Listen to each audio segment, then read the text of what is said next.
안녕하세요. 원래는 서울에 살았지만 지금은 귀농을 하여 강원도에 살고 있는 여자입니다. 하루가 어떻게 흘러가는지 모르게 농사를 짓고 있죠. 유일한 낙인 이 채널에서 늘 귀농냥만 하다가 제가 겪은 일을 한번 나도 써보자 해서 써보게 되었네요. 어려서 여유 있는 집에 고명딸로 태어나 엄마 아빠의 사랑을 독차지하고 살았어요. 불면 날아갈까 깨지면 다칠까 하는 심정으로 엄마 아빠는 절 키워주셨죠. 그리고 그런 제가 시집갈 때가 되어 중매가 하나 들어왔습니다. 동네 유지로 저희 집과는 조금 안면이 있는 집이었어요. 저희 부모님도 흔쾌히 그 집안에 시집가는 것을 수락하셨죠. 그 집도 외동 아들이 하나 있는 집이었고 재산이 어마어마한 집이었어요. 다행히 남편도 저도 서로 마음에 들어하여 결혼은 일사천리로 진행될 수 있었죠. 그렇게 시집가려고 모든 준비를 끝마칠 날 저희 집의 아빠 빚 보증 문제로 쫄딱 망한 겁니다. 엄마 아빠는 저에게 이런 사실을 숨겼지만 동네가 워낙 작고 좁았기에 소문은 금세 퍼졌어요. 저희 예비시댁에 그런 말들이 안 들어갈 리 만무했고요. 결혼 약속은 다 했고 결혼식이 코앞인데 신부집이 쫄딱 망했다는 소식을 들은 예비시댁은 그런 저를 달가워하진 않으셨지만 이미 소문은 소문대로 퍼져서 결혼을 실킬 수밖에 없었어요. 그때부터 저에게 힐게이트의 문이 열리게 됩니다. 시어머니는 저를 볼 때마다 사기 결혼이라고 화를 내셨죠. 며느리 덕 좀 보려다가 이게 뭔 꼴이냐? 어떻게 집이 쫄딱 망해? 에휴, 분해 죽겠네. 남들은 아들 장가 보내면 집 한 채라도 얻는다는데 난 이게 뭐냐? 도리어 데리고 살면서 아유 답답해. 네 얼굴 꼴도 보기 싫으니 거기도 들지 말아라. 에휴 퇴. 아니 답답해도 유분수지. 빚 보증을 왜 쓰는 거야? 사돈 양반들도 답답하시지. 그 많은 재산 잃고 이게 뭐냐? 그래도 너 이런 의리의리한 집에 시집 보내서 엄마 아빠는 발 뻗고 주무시겠구나. 네가 돈 한 푼 없었으면 이 집에 시집 오는 게 가당키나 해? 어머니, 저한테 뭐라고 하시는 건 괜찮지만 저희 부모님 욕은 하지 말아주세요. 그건 기본 아닌가요? 말 좀 가려 해주세요. 너, 이 시애미를 가르치는 거냐? 아주 이 집엔 나 가르치는 인간들밖에 없네. 시엄마도 날 못 잡아먹어서 안달 며느리까지 얼씨고. 애미야, 말 좀 가려 하거라. 며느리한테 그게 말본새가 뭐니? 새기야, 새겨듣지 말거라. 시애미가 지금 기분이 좀 그래요. 네, 괜찮아요, 할머니. 저 이렇게 신경 써주셔서 감사해요. 동희 씨 퇴근할 때 제가 도넛 좀 사오라고 할까요? 할머니 좋아하시잖아요. 남편은 대대로 독자 집안이었고 시할머니도 모시고 살았습니다. 유일하게 저에게 다정한 분은 시할머니였네요. 저를 돈으로 봐주지 않고 그저 착한 손주 며느리로 봐주셨으니까요. 어머님 때문에 힘든 나날이었지만 시할머니 덕분에 위로받는 나날이었죠. 세기, 이 할미랑 이따가 자수집에 갔다 올텨? 씨를 새로 받아야 하는데 집이 좀 답답해서 내가 직접 가고 싶은데. 아, 그럼요. 할머니, 이따 제가 모시고 갈게요. 걱정 마세요. 그래도 할머니 수 넣는 거 보면 아직도 손재주가 뛰어나신 것 같아요. 에휴, 젊어서 바느질을 많이 해서 그렇지. 그때는 살기 어려워서 먹고 살기 위해서 하루 종일 바느질만 했거든. 아, 할머니도 고생 진짜 많이 하셨네요. 지금이라도 좀 쉬시지. 바느질 하는 거 힘들지 않으세요? 수 넣는 것도 집중 많이 해야 하는데. 에이구, 늙으면 몸을 많이 움직여야 건강하지. 4살 날 동안은 남한테 아쉬운 소리 안 듣고 살다 가는 게 내 소원이라고. 할머니는 제가 워낙 어린 손주 며느리라 그런지 저를 예뻐해 주셨지만 시어머니에게만은 차가웠습니다. 시어머니와 시할머니는 원수처럼 사이가 안 좋았죠. 시어머니는 시집 올 때부터 나한테 해준 것도 없고 나만 구박했다 이런 입장이었고, 시할머니는 어려서부터 표독스럽더니 그대로 늙었다, 어쩜 저리 표독스럽냐 였습니다. 약간 저는 할머니와 생각이 같았지만요. 그렇게 저와 할머니가 가까워지는 만큼 시어머니는 저희 둘에게 엄청 야박했죠. 그나마 아버님이 계실 때는 할머니에게 다정했지만요. 어머님 요즘 이도 안 좋으신데 전복죽이나 해서 어머님 좀 드리는 게 어때? 정 못 드시던데. 당신 어머님 건강 신경 쓰긴 하는 거야? 아유, 그럼요. 저도 마침 전복죽 하려고 했는데 당신이랑 아주 생각이 딱 맞아 떨어졌네요. 얘 새아가 전복 좀 닦아놔라. 전 그런 시어머니의 두 얼굴을 볼 때마다 소름이 끼쳤어요. 저야 뭐 워낙 마음에 안 들었던 며느리라 아무렇게 대하는 게 일쑤였지만, 시어머니는 할머니에게 시아버지가 계실 때랑 없을 때랑 딴판이었으니까요. 참 소름이 돋았죠. 하지만 시할머니도 이런 것이 익숙해 보였어요. 워낙 젊었을 때부터 그랬다고 했죠. 하지만 바깥일 하는 아들 스트레스밖에 하고 싶지 않아 혼자만 삭히는 거였고요. 어머님, 제가 전복죽 좀 끓여봤어요. 요즘 이도 안 좋으신데 식사도 통 못하셨잖아요. 제가 퍽 구웠으니까 이거라도 드셔보세요. 잘 먹은마. 네가 웬일이냐? 해가 서쪽에서 뜨겠다. 나 먹는 것도 신경 쓰고. 죽은 맛있네. 새아기가 했나 보구나. 어머니도 참. 누가 보면 제가 어머니한테 신경 하나도 안 쓴 줄 알겠어요. 애비가 오해하겠네. 늘 이런 식이라니까. 할머니는 어머님의 쇼에 기가 막히다는 눈빛이었지만 별 말씀하지 않으셨죠. 그리고 전 그 모습을 보고 평소의 어머님의 행실을 알기에 혼자서 계속 소름이 돋았죠. 그리고 전 그날 남편에게 여자가 있다는 것을 알았습니다. 결혼 전부터 죽고 못 살던 여자, 집안의 반대로 저와 결혼을 해야 했던 남편은 아직까지도 그 여자를 만나고 있던 거였어요. 가뜩이나 믿을 구석 없는 집인데 남편마저 외도를 하니 참을 수가 없었죠. 하지만 그런 남편은 저에게 늘 뻔뻔했습니다. 남자가 바깥이라면 좀 그럴 수도 있는 거지. 뭘 따지길. 생각해보면 너 볼 건 뭐 있냐? 그나마 집안 믿고 결혼했는데 결혼하자마자 쫄딱 망해서 이 집에 들어오는 것도 안 민망해? 내가 그때 생각만 하면 화가 머리끝까지 나는 거 참고 있는 거야. 그러니까 찍소리 말고 그냥 살아. 이 집 사모님 행세라도 하고 싶으면 나 뭐 하는지 신경 쓰지 말고, 알겠어?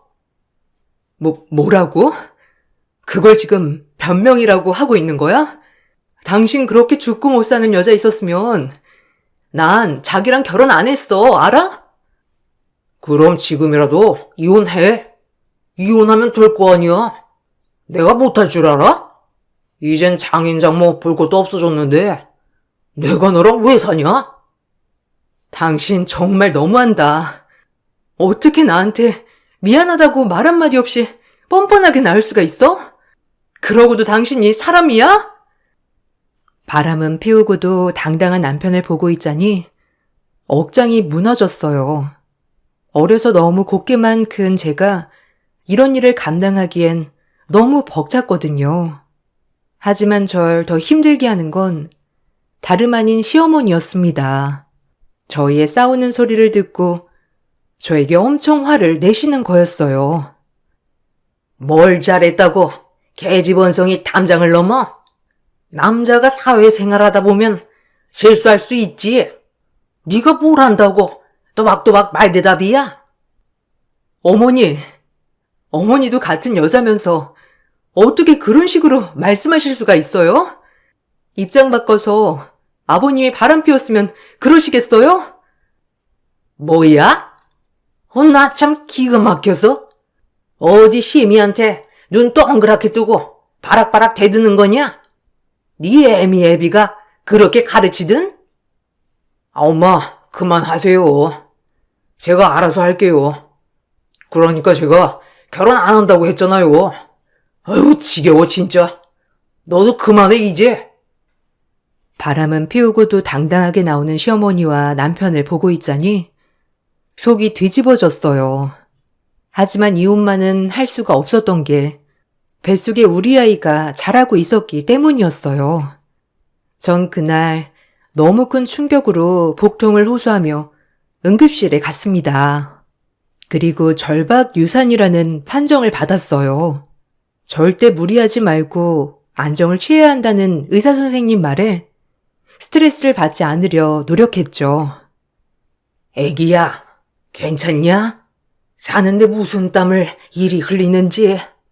아이고, 미안하다.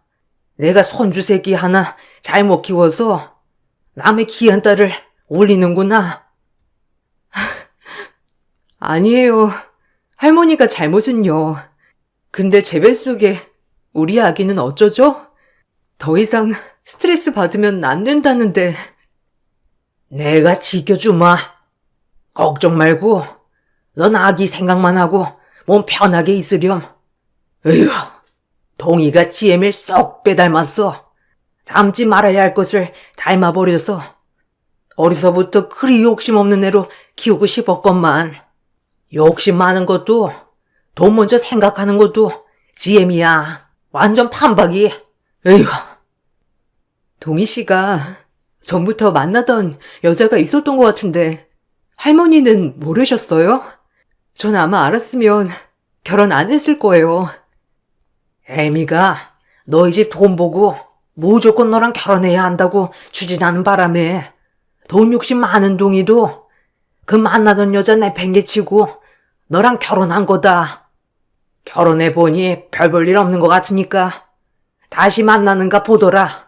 내가 미안하다. 이 할미를 봐서 눈 한 번만 꼭 감아줘. 남자 바람을 두둔하는 건 아니지만 아기는 지켜야지 않겠니? 이런 말 하는 것도 염치 없지만 미안하다, 아기야. 결혼 전부터 만나던 여자와 결혼하고 싶었지만 능력 없는 여자라 바로 버렸다는 남편. 그리고 저와 결혼을 했지만 제가 별 볼 일 없어지자 사랑했던 전 여자친구를 찾아갔다는 소리를 들으니 남편이 얼마나 최악의 인간인지 이제서야 실감이 되더군요. 그리고 울면서 저에게 어머님과 남편 대신 사죄를 하는 할머니를 보고 있으니 저 또한 눈물이 나왔어요. 마음 같아선 갈라서고 싶었지만 하나밖에 없는 우리 아기, 아빠 없는 자식은 만들지 말아야겠다고 생각하며 참고 참았죠. 그나마 이 집의 버팀목은 할머니였어요. 다행히 아버님과 할머니가 저와 제 아기를 지켜주셨죠. 남편에게 사랑받는 건 애초에 포기했고요. 아이만 바라보고 살자 결심했어요. 우리 며느리가 아이 하나만 낳으면 내가 건물 하나 줄 거다. 그러니 이 시애비 믿고 아들 하나 딱 낳으렴. 알겠니? 감사합니다. 말만으로도 너무 감사해요, 아버님. 그래도 이렇게 태어나기도 전에 예뻐해 주셔서 아이가 복덩이가 될 것 같아요. 야, 너 이왕이면 아들 낳아야 한다. 우리 집 독자 집안인 거 알지? 그거라도 못하면 네가 이 집에 있을 이유가 없잖니. 안 그래? 아, 무슨 말을 그렇게 해? 애 낳는 공장도 아니고 당신 말 조심 좀 해. 내가 처음부터 느꼈는데 새아기한테 말끝마다 야, 너 뭘 보고 배우겠어? 아유, 그래요. 네, 알겠어요, 여보. 주의할게요. 이게 습관이 돼서. 아, 당신 식사하셔야죠. 밥 준비하게. 속으로 캐제를 불렀죠. 이렇게 시아버지와 시할머니는 이 집의 저의 유일한 편이었습니다. 시어머니는 시아버지에게 꼼짝도 못하셔서 찍소리도 못하였죠. 시아버지와 시어머니는 연애 결혼을 하였다고 했어요. 하지만 시할머니께서 시어머니의 욕심 많은 눈을 보고는 그렇게 반대를 하셨다고 해요. 시간이 지났음에도 시어머니는 그런 시할머니를 못마땅해 했죠. 시간이 흘렀고 저는 아들을 낳았습니다. 다행히 독자 집안이어서 시댁 식구들이 모두 다 좋아하였죠. 홀로 아이를 낳아도 남편은 변하지 않았어요. 계속해서 여자들을 만나고 다니고 집에서는 나 몰라라 했으니까요. 그런 저는 점점 남편을 포기하게 되었고요. 약속한 대로 손주를 낳았으니 이제 우리 새아기도 선물을 하나 받아야겠지? 네 시애미도 동이 낳고 건물 하나 받았거든. 너도 똑같이 내가 건물 하나 주마. 아마 시애비가 준다고 약속한 것이니 괜찮을 거다. 어때? 좋으냐? 아니면 다른 거 또 뭐 원하는 게 있니? 할머니, 건물은 너무 커요. 우리 아이 이름만 지어주세요. 전 그걸로도 충분해요. 할머님이랑 아버님 마음 너무 감사히 받을게요. 한사코 건물은 괜찮다고 하였지만 시아버지와 시할머니는 저에게 조그마한 건물을 주셨습니다. 물론 아이 이름으로요. 너무 감사했어요. 그나마 이 집에서 절 유일하게 아껴주시는 분들이었거든요. 시어머니는 제가 건물을 받자 몹시 분해하셨죠. 네가 한 게 뭐가 있다고 건물을 준다는 거니? 너네 시아빠도 참 어이가 없다. 동이 앞으로 해야지. 그걸 꼭 너를 줘야 해? 아이 앞으로 해놨어요, 어머니. 걱정 안 하셔도 돼요. 제 이름으로 한 거 아니니까 걱정 붙들어 매세요. 어머니 돈 드는 것도 아닌데 왜 그러세요? 뭐야? 너네 시아버지께 다 우리 동이 거 아니냐? 그럼 동이 돈이지. 네가 한 게 뭐가 있다고 그런 걸 받아? 우리 아들 사기 결혼 당하게 해놓고. 어머니, 사기 결혼이라뇨. 정말 너무하신 거 아니에요? 어머니도 시집 올 때 빈몸으로 오셨다고 하던데 절 이해하시진 못하는 거예요? 짝, 이 말을 듣고 전 어머니께 뺨을 맞았죠. 어안이 벙벙했습니다. 평소에 폭언은 기본이었지만 뺨까지 때리는 일은 없었거든요. 어딘 너랑 나랑 비교해? 난 연애 결혼이고 넌 중매 결혼 아니냐? 중매 결혼이 뭐야? 다 조건 보고 따지고 결혼하는 건데 네가 그러지 않았으면 우리 집에 시집 올 수 있었을 것 같아? 동이 밖으로 도는 거 탓하지 마라. 알겠어? 집에서 얌전히 내조나 하란 말이야. 아이고 어미야. 사람 잡겄다. 그만해라. 세기가 뭔 잘못이 있다고 이리 지잡듯 잡어. 그만해라 어미야. 애 잡겄어. 다행히 시할머니가 말려주셔서 잡들이는 끝났어요. 정말 유일하게 제 버팀목이셨네요. 어머님은 그래도 분이 안 풀리셨는지 시어머니한테까지 폭언을 했어요. 정말 앞뒤 분간 못하는 분이었죠. 전 욕을 먹어가면서도 시할머니가 쓰러질까봐 걱정했어요. 이게 다 어머니가 쟤를 감싸고 두셔서 그런 거 아니에요. 시애미 알기를 개떡같이 알고 말이야. 집줄도 없는 것이? 얘가 언제 너를 개떡같이 아냐? 네가 사사건건 얘를 쥐잡듯이 잡으니까 그런 거 아니야. 그러니까 좀 마음 좀 너그러이. 어머님이 뭘 알아요? 나이만 잡수셨지? 할 줄 아는 게 있나? 이제껏 밥이나 한번 잘해본 적 있어요? 저한테 왈가왈부하지 마세요. 아이고, 넌 말 한번 아주 고약하게 한다. 뭐 할 줄 아는 게 없어? 그럼 이 집 재산 다 누가 불렸냐? 네가 호의호식하고 사는 게 누구 덕인데? 어머님 재산 많다고 유세 떨지 마세요. 어차피 다 그이껏 된 건데 밥이라도 얻어 드시려면 잠자코 있으세요. 알겠어요? 네가 이제 나를 아주 뒷방 노인에 취급하는구나. 서러워서 어디 살겠냐? 시집 올 때부터 저렇게 표독스럽더니 변하질 않아. 시할머니는 원통해 하셨지만 사나운 어머니를 당해낼 재간이 없었어요. 그리고 저희는 늘 어머니의 표독스러움에 절레절레 고개를 저을 정도였죠. 그리고 사건이 생겼어요. 건강하시던 시아버지께서 갑작스러운 뇌출혈로 병원에 입원한 것이 아니겠어요?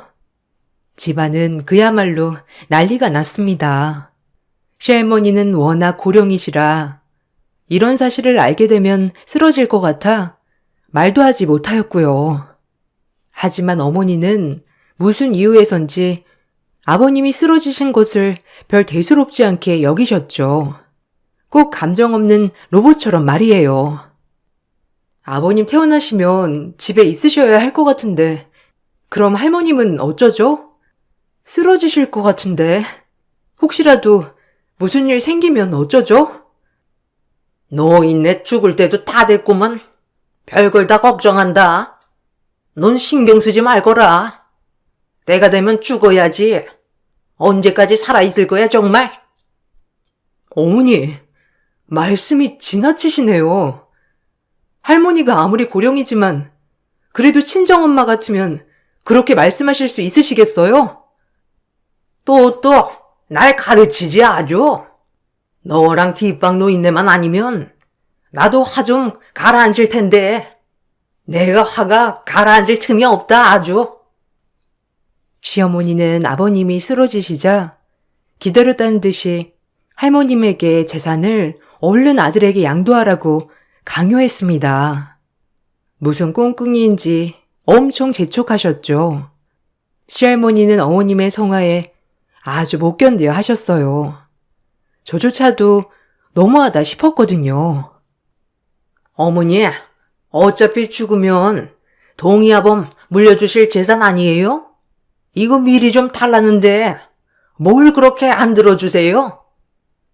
내가 죽으면 일어날 일을 왜 벌써부터 재촉하냐는 말이야. 너네가 내가 가지고 있는 재산 말고도 재산이 있는데 뭐가 또 필요하다고 벌써부터 내가 내놓을 것도 다 달라 해? 넌 처음부터 그래서 그게 문제였다. 애초부터 욕심이 그득그득 해가지고. 그 얘기 좀 그만하세요. 죽으면 짊어지고 갈 것도 아니면서 왜 양도 안 해주시냐고요? 어차피 줘야 할 거 동의 이름이라도 해주세요. 나 죽으면 어련히 줄 거 아니냐. 내가 자식이 여럿 있는 것도 아니고 동의 아범 딱 한 명인데 다 너네 거 아니냐? 아서라 내버려 둬. 요즘 아범도 안 보이고 무슨 일 있는 거냐? 나 모르는 일 있는 거 아니야? 요즘 낌새도 아주 이상해. 얼른 얘기해라. 어머님은 몰라도 되는 일이에요. 그리고 내일 변호사 올 거니까 도장만 찍으시면 돼요. 준비하세요. 아셨어요? 제가 보기에도 이건 아니다 싶었어요.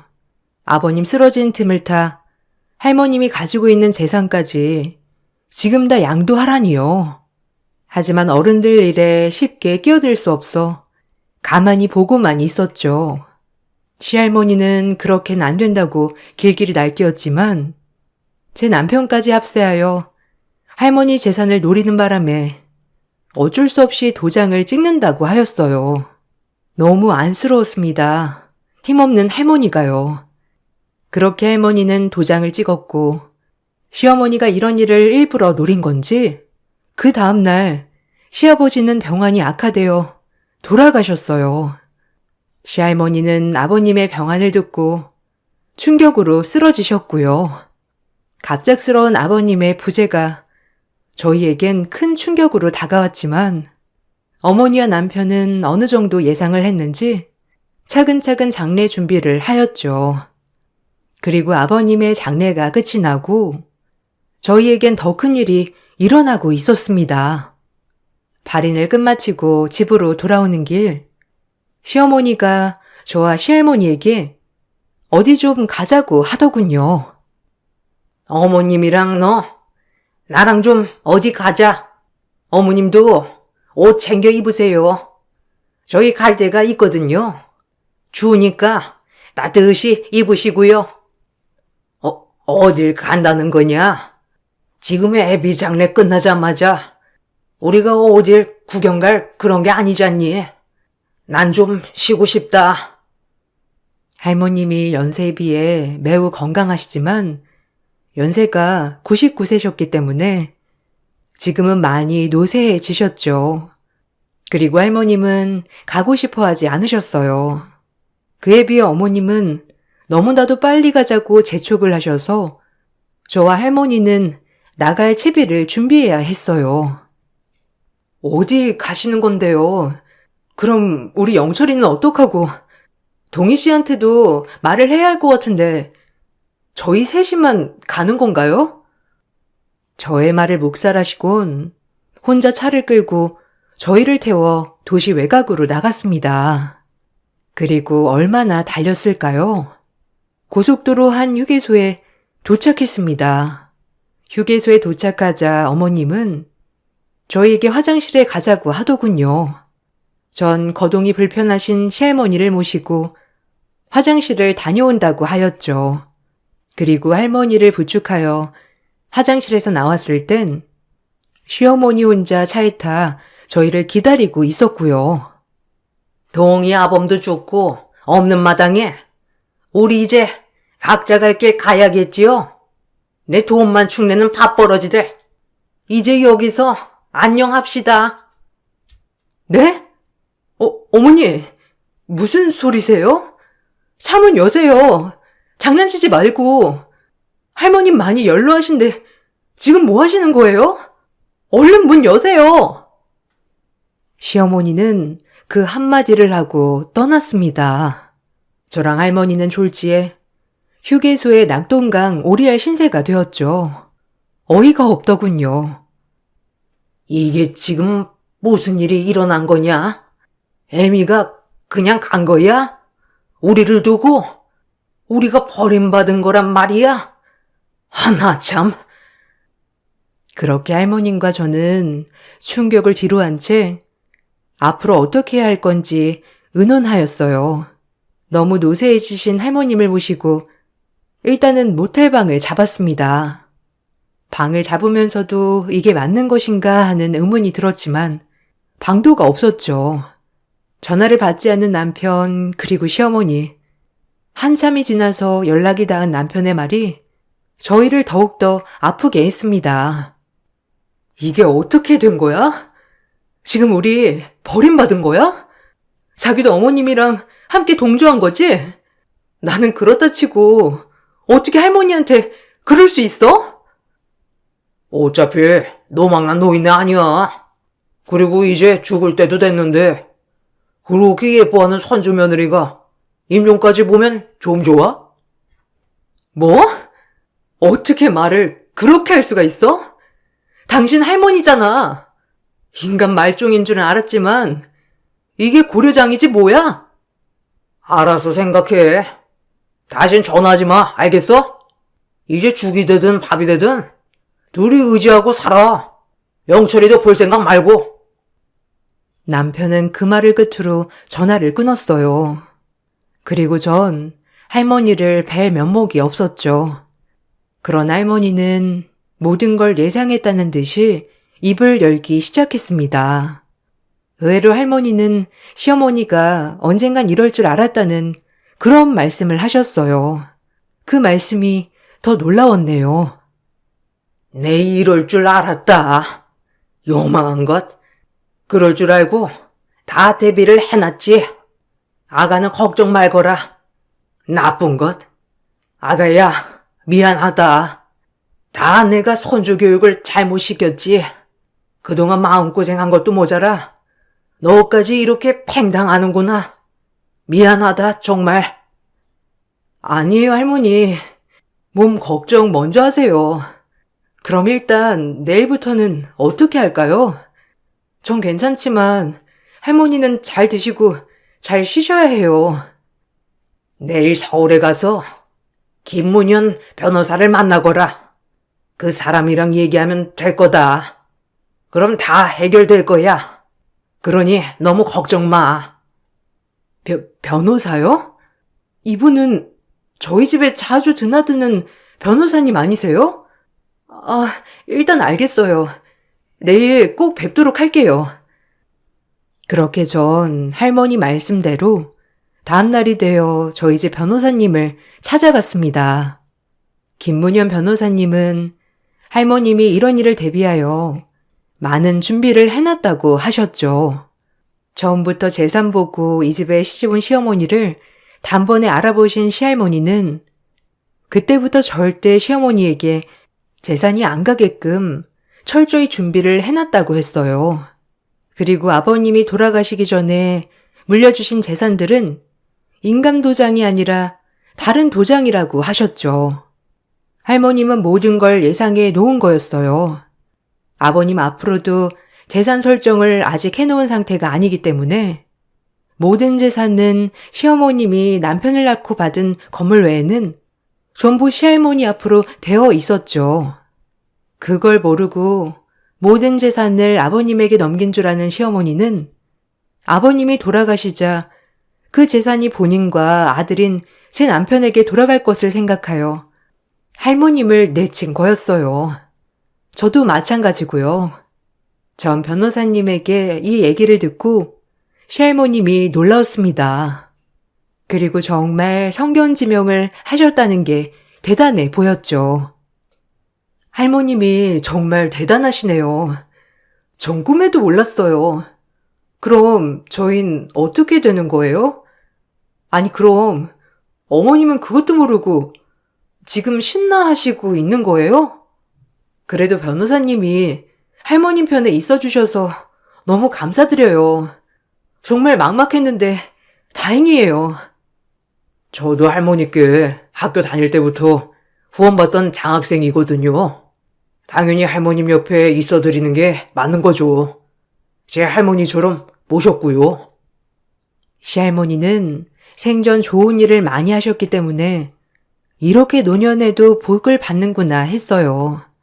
그리고 저희는 할머니가 가지고 있던 아파트로 들어갔죠. 전 아들이 너무 보고 싶었지만 지금은 볼 수 없었기에 때를 기다렸습니다.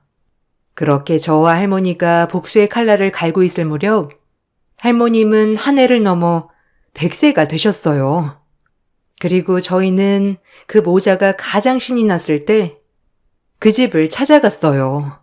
변호사님을 대동하고 집에 찾아가자 어머님과 남편은 놀란 기색이었어요. 그리고 어머님은 주제 파악도 못하고 할머님과 저에게 소리를 질렀어요. 아주 우스웠네요. 그리고 전 한 뼘 더 자란 제 아들을 드디어 만날 수 있게 되었죠. 여기가 어디라고 들어와요? 밥벌이도 못한 인간들이 이 정도 대우해줬으면 됐지. 당장 나가요. 그리고 넌 이혼소장 보냈는데 왜 답이 없어? 빈 몸뚱이 뭐 챙겨나갈 거라도 있어서 들렸니? 아주 어머님은 더 쌩쌩해진 것 같아요. 아유 무서워라. 내 인연, 네가 감히 나를 하대해? 내 너를 진작부터 알아보았는데 말로가 이럴 줄은 차마 몰랐다. 너에 대해 대비를 세워두지 않았으면 큰일 날 뻔했지. 너와 계약했던 계약서들 도장 봤니? 다 가짜야. 너 이럴 것 같아서 내가 진작 김 변호사랑 얘기한 거거든. 그러니 너랑 동희도 벌을 받아야겠지? 동희 낳고 준 건물은 그냥 가져라. 그거라도 있어야 이제 둘이 먹고 살지. 내 집에서 당장 나가. 내 아들 집에서. 나쁜 년. 우리 집에 돈 보고 시집와. 여태까지 돈. 내가 너를 처음부터 내쳤어야 했는데. 아니 김변. 어떻게 된 거야? 그때 딱 끝난 거 아니었어? 어머님 말이 사실이야? 지금 둘이 짜고 날 기만한 거야? 할머니, 오해예요. 전 엄마가 하자는 대로 했을 뿐이에요. 저 믿으시죠? 할머님의 하나밖에 없는 장손이잖아요. 남편은 저희의 얘기들을 듣더니 곧바로 태세 전환을 하였죠. 전 웃었습니다. 저렇게 돌변하는 인간이었다니. 닥쳐라 이놈.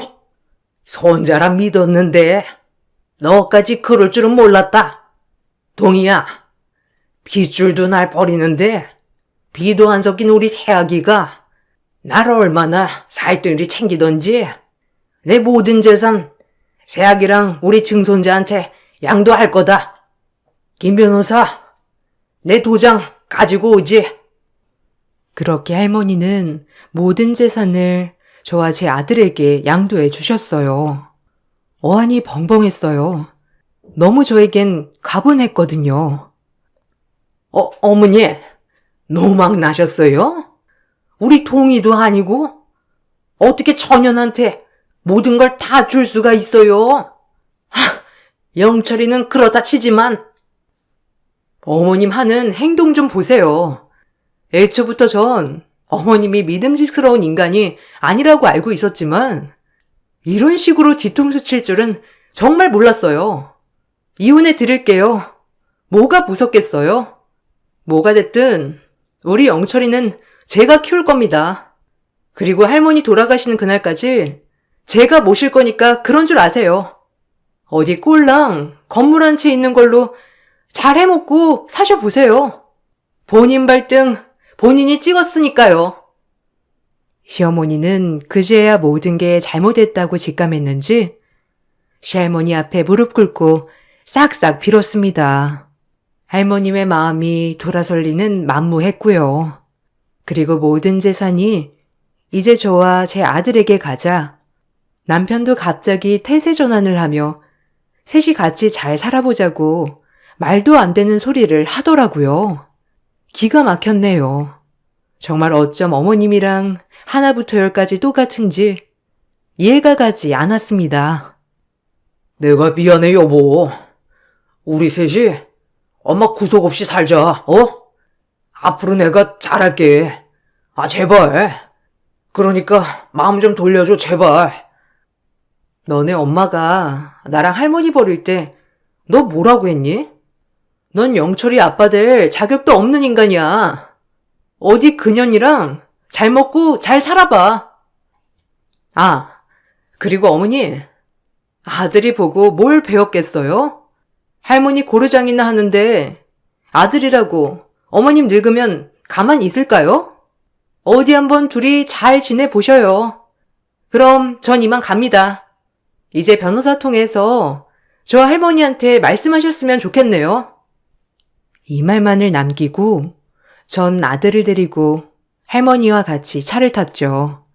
할머니에게 감사한 마음으로 눈물도 흘렀고 그동안 말은 안 했지만 얼마나 마음고생 하셨을지 할머니의 마음이 이해가 가서 더욱더 가슴 아팠어요. 다행히 할머니는 그렇게 정정하게 살아계시다 104세가 되던 해에 제 곁에서 눈을 감으셨어요. 104세가 돼서도 정신 하나는 짱짱했던 할머님. 친할머니는 아니지만 정말 많이 울었네요. 저와 제 아들이 할머님 덕분에 이렇게 행복하게 살고 있으니까요. 남편은 소송으로 재산을 다 가져온다고 했지만 실질적으로 불가능했고요. 할머님이 남겨준 그 많은 재산을 어느 정도 사회에 환원하고 소소하게 아들과 단둘이 살아가고 있습니다. 처음 재산을 사회에 환원한다고 했을 때 남편과 시어머니는 길길이 화를 내었지만 저와 제 아들 이름으로 되어 있는 것들이기 때문에 어찌할 순 없었어요. 할머님이 남겨주신 걸 의미 있게 쓰고 싶었거든요. 저희 아들은 아빠가 없이 자랐지만 그 누구보다 훌륭하고 인성이 아주 바른 청년으로 자랐답니다. 어려서 기억은 많이 못하지만 왕할머니는 어렴풋이 기억을 하는 것 같고요. 매년 할머니를 찾아뵐 때마다 이번 연도에는 이런 일을 했어요 라고 할머니에게 말하는 시간을 가지는데 그럴 때마다 정말 할머니가 제 가까이에서 지켜보는 것만 같아 마음이 뿌듯해요. 혈연으로 엮여 있는 건 아니지만 그 누구보다도 저를 사랑해 주셨던 할머니가 오늘은 더욱 그리운 날이네요. 지금은 귀농해서 욕심 없이 살고 있는 이 삶이 제일 행복해요. 읽어주셔서 감사합니다. 안녕하세요. 저는 30대 중반 여자입니다. 좋은 사람을 만나 오랜 세월 함께 산다는 것 또한 축복인 것 같습니다. 제 삶은 한번 실패하게 되었지만 앞으로 남은 인생은 꽃이 피었으면 좋겠어요. 저는 어려운 가정 환경에서 살아왔었는데요. 초등학교 때 엄마가 사고로 세상을 떠나시고 장시간 집을 비우셔야 하는 문제 때문에 트럭 운전을 하시는 아빠를 따라다니면서 살아오다가 같이 일을 하시던 동료분의 가족에게 도움을 받아 학교 생활도 다시 하게 되었지만 짧으면 일주일, 길면 한 달 동안 아빠의 얼굴을 못 보면서 지내왔었어요. 그런 어려운 환경 속에서 먼저 세상을 떠난 엄마가 보고 싶어 거의 매일 저녁 눈물을 쏟아내며 살았었습니다. 그렇게 하루하루 버티다 보니 어느새 중학생이 되었고 고등학교를 지나 성인의 나이가 된 다음 세상 밖으로 나와 독립을 하게 되었죠. 정말 외롭고 힘든 날들을 이겨낸 뒤에 찾아온 또 다른 삶은 저에게 많은 걸 주는 게 아닌 많은 걸 잃게 만드는 또 다른 길이었어요. 열심히 일해서 벌어온 돈은 모으기가 무섭게 여기저기에서 빠져나갔고 빚을 갚는데 대부분 사용이 되었죠. 항상 저에게 미안해하셨던 아빠는 잠을 이겨내가며 한 푼이라도 더 벌기 위해 매일같이 장거리 운전을 하셨는데 수면 부족으로 인해 순간적으로 졸음 운전을 하게 되면서 가들의 일을 들이받아 결국 아빠마저 세상을 떠나시게 되는 충격적인 사건을 경험하게 되었네요. 아빠와 단둘이 개인적으로 시간을 보낸 적은 기억도 나지 않을 만큼 함께한 날들이 너무 적었더라고요. 좋았던 추억이라고 해봐야 아빠가 트럭 운전하시는 모습을 옆에서 지켜보던 기억밖에는 없었죠. 열심히 살면 행복이 찾아올 거라 생각했던 것과 다르게 저에게는 항상 불행만 가득했었어요. 이런 제 삶이 너무 싫었고 왜 살아가야 하는지 의미조차 알지 못했어요. 그저 숨만 붙어있는 제 삶이 너무 싫게만 느껴졌습니다. 부모님이 안 계시다 보니 저는 더욱더 소극적으로 바뀌게 되면서 매일같이 일이 끝나면 퇴근하고 집에 들어가 밖으로 나오지 않았습니다. 제 주위에 있는 사람들은 전부 다 세상을 떠나는 것 같은 느낌이 들어서 소중한 사람을 곁에 두고 싶지 않았어요. 그렇게 살아오다 보니 어느새 30대가 되어버렸고 제 삶을 받아들이며 살아가게 되었죠. 그런데 일하던 회사에서 새로운 직원이 들어왔는데 저와 나이대가 비슷했었어요. 다른 회사에서 오랜 기간 근무를 하다가 이사를 하게 되면서 저희 회사로 들어오게 되었었죠. 경력도 나쁘지 않았고 동료들에게 일을 잘한다고 인정까지 받을 정도로 열심히 하는 모습을 봐왔었어요. 그리고 그 사람이 저와 인연이 닿게 될 줄 상상조차 하지 못했죠. 함께 일을 하면서 대화를 자주 주고받게 되었는데 그러면서 조금씩 가까워졌고 처음으로 연애를 하게 되면서 결혼까지 하게 되었네요. 남편은 시어머니와 함께 살고 있었는데 건강 상태가 별로 좋지 않으셨죠. 제 인생을 조언해 줄 사람이 곁에 없었기 때문에 저는 남편이 정말 좋은 사람이라고 생각했었습니다. 하지만 살아가다 보니 그렇지 않다는 걸 알 수 있게 되었고 이혼을 할 수 없는 몸 상태라는 현실에 너무 힘든 시간을 보낼 수밖에 없었어요.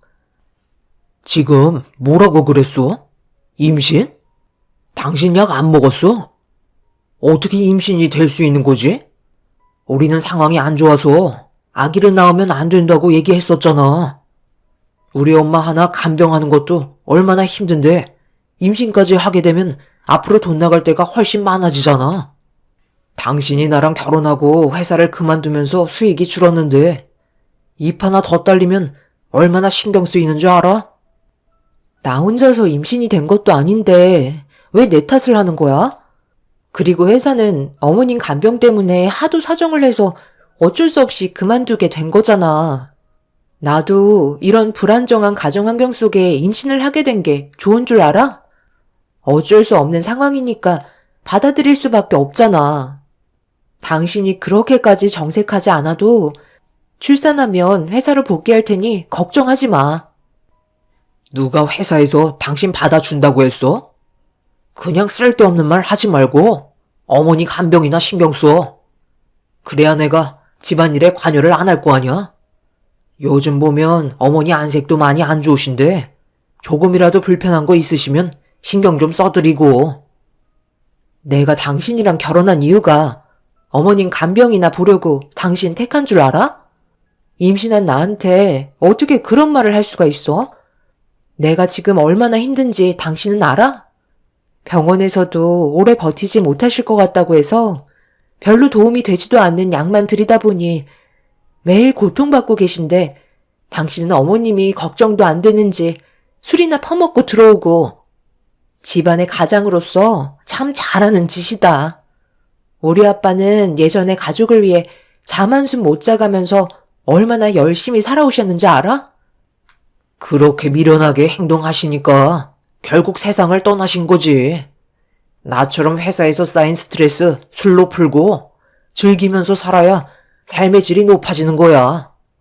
내가 평생 죽어라 일만 하고 집에 들어와서 엄마 간병하면서 살아가려고 태어난 줄 알아? 그럼 나는 뭐 이런 삶이 좋아서 결혼을 했겠어? 이럴 거면 나한테 왜 잘해준 거야? 나 혼자 사는 게 훨씬 행복했었다고. 뭐 어쩌겠어. 이게 당신 인생인데. 그렇다고 뱃속에 있는 아이 지울 건 아니잖아. 어차피 낳아서 키울 거면 그냥 현실을 받아들이고 살아. 그래야 마음이 편한 거야. 스트레스 받는 게 태아에게 얼마나 많은 영향을 끼치는지 알고 있지? 그만들 좀 해라. 어떻게 된 게 얼굴만 봤다 하면 서로 못 잡아먹어서 안달이야. 내가 이 꼴 보려고 너희 결혼 허락한 줄 알아?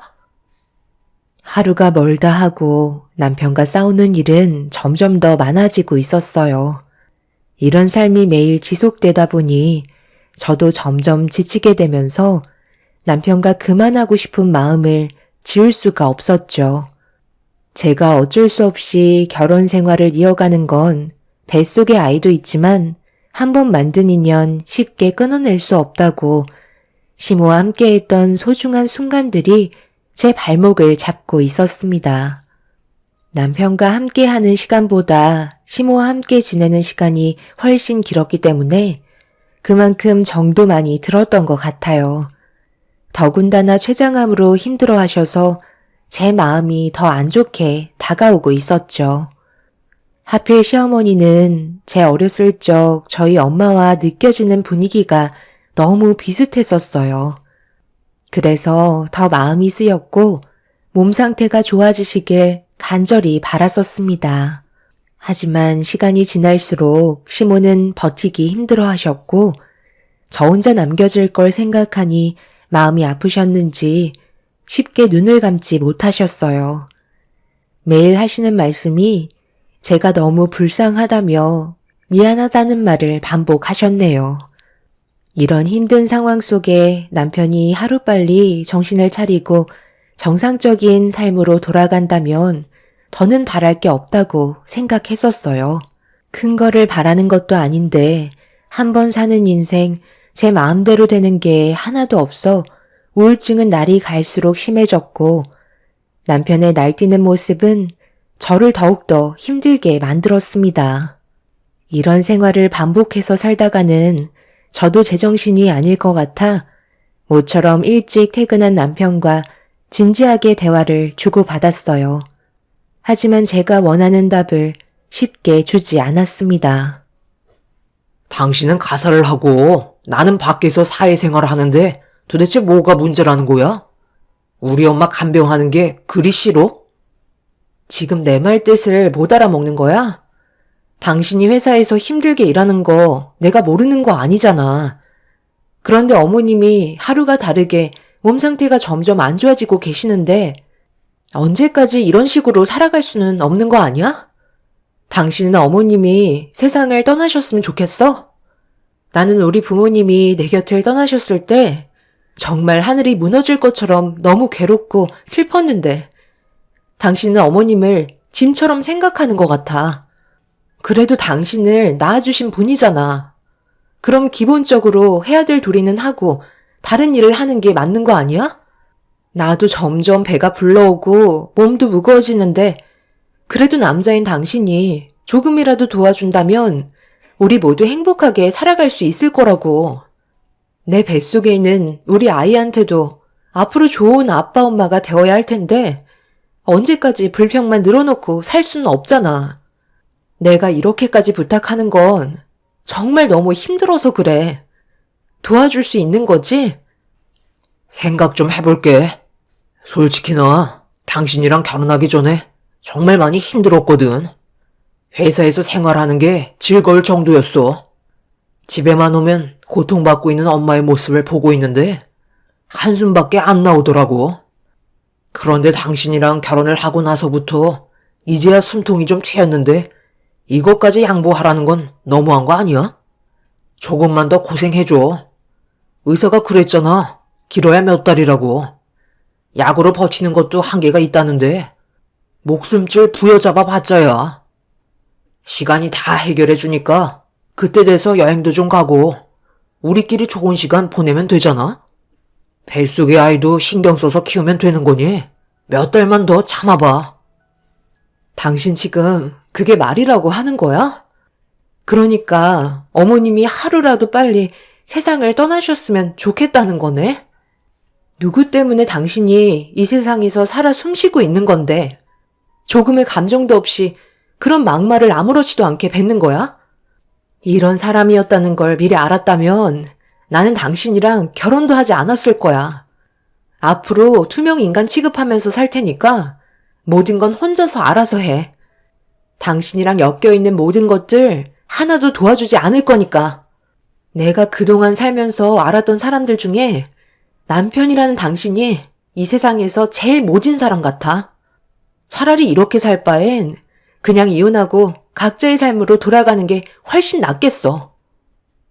남편은 제 말이 듣고 싶지 않다는 듯 자리에서 일어나더니 그날도 어김없이 술 약속이 있다며 사태의 심각성을 인지 못하고 밖으로 나가 버렸어요. 저는 그날 정말 많은 눈물을 쏟고 말았습니다.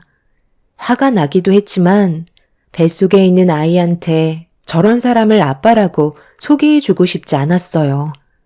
남편과 대화하는 걸 전부 다 듣고 계셨던 시모도 남편의 말들이 충격으로 다가왔는지 숨죽이며 흐느끼고 계셨습니다. 그렇게 자포자기한 상태로 제 할 일을 묵묵히 해가며 남편과는 남남인 것처럼 집에서도 서로 아는 체 하지 않고 지내왔었어요. 시모의 건강 상태는 더욱더 악화가 되어갔고 힘겹게 버티시다가 결국 손주가 태어나는 것도 못 보신 채 세상을 떠나시고 마셨네요. 떨리는 손으로 남편에게 전화를 했고 남편은 제 말이 끝나기가 무섭게 집으로 들어오더니 눈물 한 방울도 흘리지 않은 채 저에게 그동안 수고했다는 말을 꺼내고 있었어요. 당신 어머님이 세상을 떠나셨는데 어떻게 눈물 한 방울 흘리지 않아? 지금 나보고 수고했다는 말이 나와? 그럼 내가 뭐라고 그래? 그동안 우리 엄마 간병한 거에 대해 수고했다고 얘기한 것 뿐이잖아. 덕분에 나는 편하게 지낼 수 있었고, 이제는 내 삶을 찾게 됐는데, 당연히 당신한테 고마워해야지. 임신하고도 10달 내내 간병하는 게 쉬운 건 아니잖아. 그래서 이제 당신한테도 자유를 줄 생각인데 괜찮지? 나한테 입이 닳도록 얘기했던 거 이제 들어주려고. 나도 진지하게 생각해봤는데 이혼하자고 얘기했던 거 들어줄게. 나도 당신이랑 사는 게 좋은 것만은 아니었어. 간병해줄 사람이 필요했던 것 뿐이니까. 당신을 이용한 건 맞는데 그래도 사랑이 있으니까 결혼을 한 거지. 내가 아무하고나 살림을 차리겠어? 그동안 내가 당신한테 힘들게 한 게 있으면 이제 그만 털어버리고 새 삶을 살았으면 좋겠어. 한 번뿐인 인생은 소중한 거잖아. 나도 자유라는 걸 느껴보고 싶다. 아이가 태어나도 너무 걱정하지 마. 양육비는 지원해 줄게. 나한테 자유가 찾아왔는데 그 정도도 못 해주겠어? 그래서 내가 임신은 절대 안 된다고 했던 건데 당신만 힘들어지게 생겼잖아. 어머님이 세상을 떠나시니까 이제야 본색을 드러내는 거야? 이혼을 하자고? 지금까지 힘들게 어머님 간병한 나를 폐기 처리하겠다는 거네? 왜? 뱃속에 있는 아이가 당신의 인생길을 가로막을 것 같니? 또다시 발목을 잡힐까봐 그게 두려워서 이혼을 하자는 거야? 혼자서 살아가는 게 얼마나 외로운지 당신은 안 살아봤으니까 모르는 거야. 나는 한평생 그렇게 살아왔기 때문에 너무나 잘 알거든? 원하는 대로 한번 살아봐. 시간이 지나고 분명 뼈저리게 후회할 날이 올 거야. 남편은 더 이상 제가 필요 없다며 그 자리에서 이혼 서류를 내밀었어요. 기다렸다는 듯이 모든 걸 준비한 상태였습니다. 저도 더 이상의 미련은 남아있지 않아 서류에 서명을 하게 되었고 시모의 장례를 진행하게 되었네요. 남편은 장례식이 끝나자마자 서둘러 자신의 새로운 삶을 살아가길 바랐습니다. 남편과 이혼을 하고 남겨진 건 뱃속에 있는 아이밖에 없었고 순식간에 너무 많은 사건들이 저를 힘들게 했는지 진통이 시작되면서 고통스러워지자 서둘러 산부인과를 찾아가게 되었어요. 그렇게 혼자서 이를 악물고 출산을 하게 되었고 그동안 뱃속에서 고생 많았을 아들을 품에 안아볼 수 있었습니다. 남편과 이혼을 할 때 받았던 위자료와 그동안 제가 살면서 모았던 돈들로 다른 지역에서 새로운 삶을 시작하게 되었어요. 정말 개차반 같았던 남편이 제 옆에서 속을 썩이는 것보다 차라리 아이와 단둘이 살아가는 게 훨씬 더 행복할 것 같았습니다. 그렇게 시작된 또 다른 삶은 저에게 많은 변화를 주었고 제 아들에게는 저와 같은 아픔을 물려주지 않기 위해 열심히 살아갔습니다. 그런데 연락 한 통 없었던 남편이 어느 날 저에게 전화가 왔더라고요. 당연히 받지 않았는데 문자를 남겼길래 확인을 해보는 순간 너무 놀라 핸드폰을 떨어뜨리고 말았습니다. 전송된 사진 한 장과 남편이 아닌 다른 사람이 남편의 핸드폰으로 저에게 보낸 문자였어요. 어쩔 수 없이 남편의 핸드폰으로 전화를 하게 되었고 의문의 여자가 알려주는 위치로 가서 직접 확인해 볼 수밖에 없었습니다. 그렇게 도착한 곳은 어느 아파트 건물이었는데 택시에서 내린 저를 보며 누군가 다가왔고 그 사람을 뒤따라 건물 안으로 들어갔어요. 딱 봐도 비싸 보이는 아파트였는데 엘리베이터는 30층에서 멈추었고 안내를 받아 문 앞에 서니 누군가 문을 열어주었습니다. 저와 처음으로 마주하게 된 한 여자는 표정이 상당히 불편해 보이는 상태였어요. 저와 나이대가 비슷해 보이는 여자는 저를 안내해 방문을 여는 순간 남편이 호흡기를 달고 있었습니다. 핸드폰에 전송되어 있던 사진과 똑같은 모습을 보고 있는데 제 옆에 있던 여자가 눈물을 흘리면서 갑자기 저에게 무릎을 꿇으며 부탁을 하기 시작했어요. 두 분이서 이혼하셨다면서요? 저도 그냥 가볍게 즐기려고 만난 사이였는데 이 사람이 집착이 하도 심해서 제가 싫다는데도 끝까지 달라붙더라고요. 그래서 사람 하나 괜찮아 보여서 진지하게 만나보기로 했거든요. 제가 외로움을 많이 타는 성격이라 이 사람의 자상함에 결국 빠져버렸고 결혼까지 생각하며 연인 사이로 지내고 있었는데 저희 집에 부모님이 연락도 없이 찾아오셔서 이 사람이 집에 숨어 있다가 들켜버렸는데 저희 아빠가 화가 많이 나셨는지 난리를 치셨거든요. 그런 와중에 이 사람이 도망을 치는 걸 아빠가 사람들을 시켜서 붙잡으라고 지시를 내렸는데 그런 안 좋은 상황 속에 교통사고가 나게 되면서 얼굴만 빼고 전신 마비가 되어버렸어요. 병원에서도 정상으로 돌아오기가 힘들다고 했어요. 사람이 죄책감이라는 게 있잖아요. 제 인생을 평생 이 사람 병간호만 하면서 살아갈 수는 없는데 그렇다고 도움받을 곳도 없어서 어떻게 하면 좋을지 고민하다가 이 사람 핸드폰에 전부인 전화번호가 있길래 혹시나 하는 마음에 연락을 드린 거네요. 저 좀 도와주실 수 없으신가요? 금전적인 부분들은 제가 지원을 해 드릴게요. 보니까 상황도 안 좋으신 것 같은데 제가 죄책감을 떨쳐버릴 수 있게 대신 옆자리를 지켜주실 수는 없으신가요? 원하시는 금액 얘기하시면 제가 부모님께 얘기해서 맞춰드리도록 할게요. 솔직히 이 사람이랑 결혼할 생각 조금도 없었거든요. 잠깐 즐기려고 만난 것 뿐인데 내 인생이 이렇게까지 망가질 줄 몰랐어요.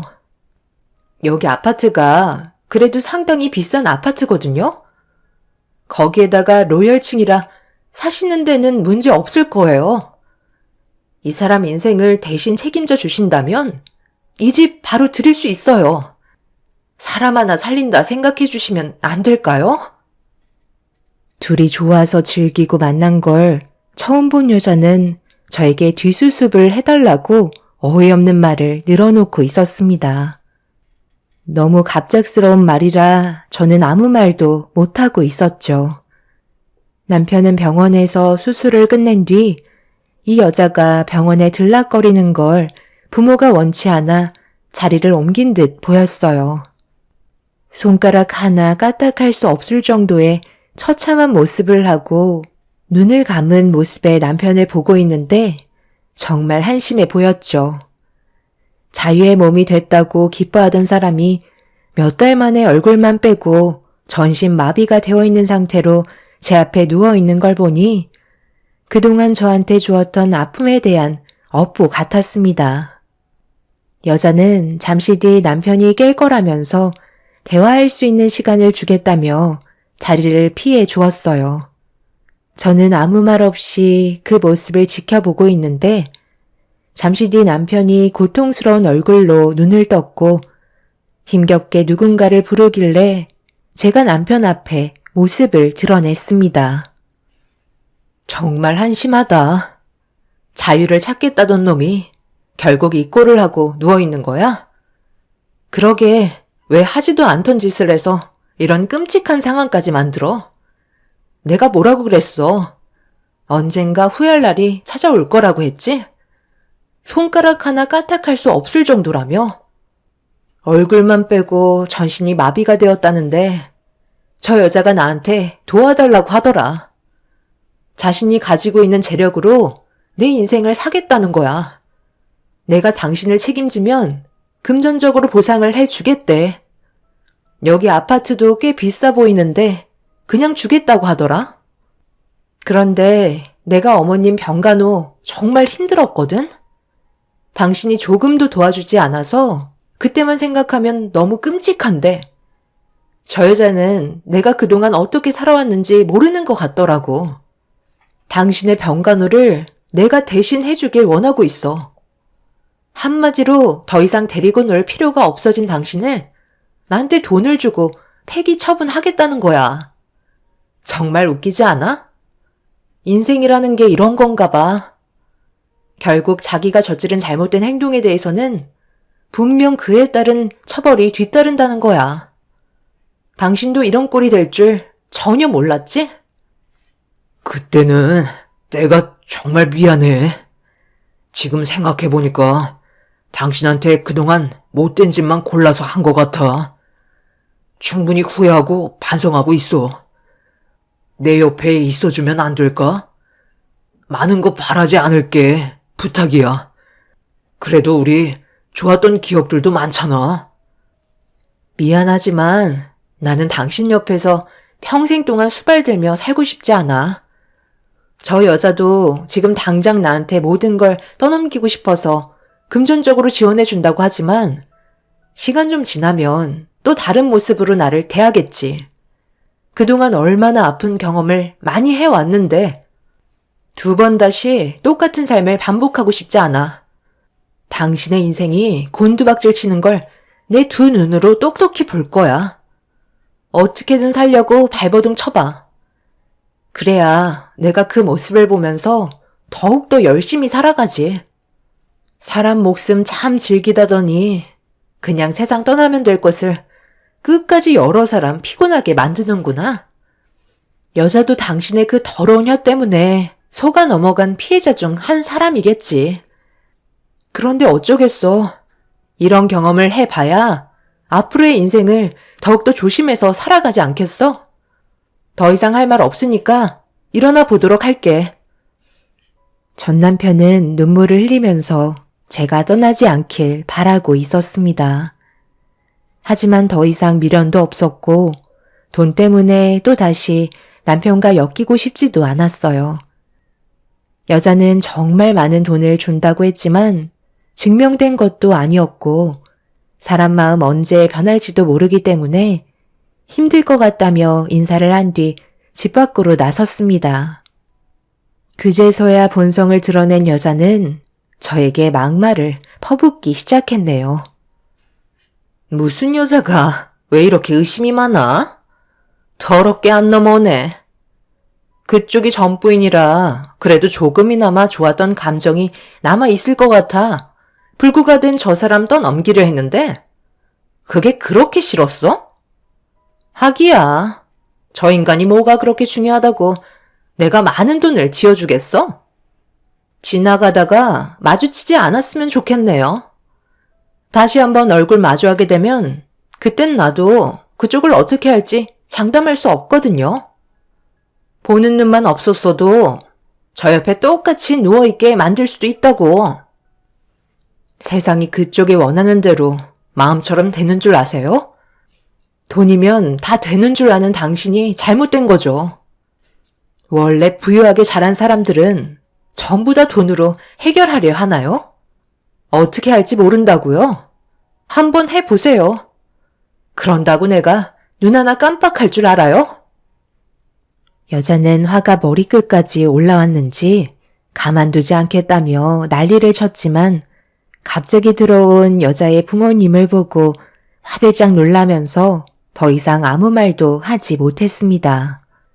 저를 뚫어지게 쳐다보신 두 분은 아무 말도 하지 않으셨고 저는 급하게 아파트에서 빠져나와 집으로 돌아왔네요.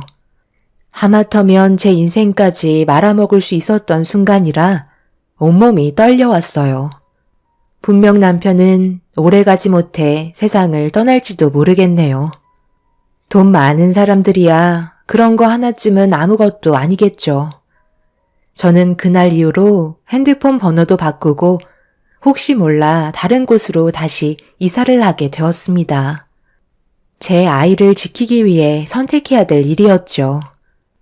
그렇게 두 번 다시 연락도 오지 않고 더 이상의 문제거리들은 생기지 않았지만 마음이 편한 건 아니네요. 그래도 어쩌겠어요.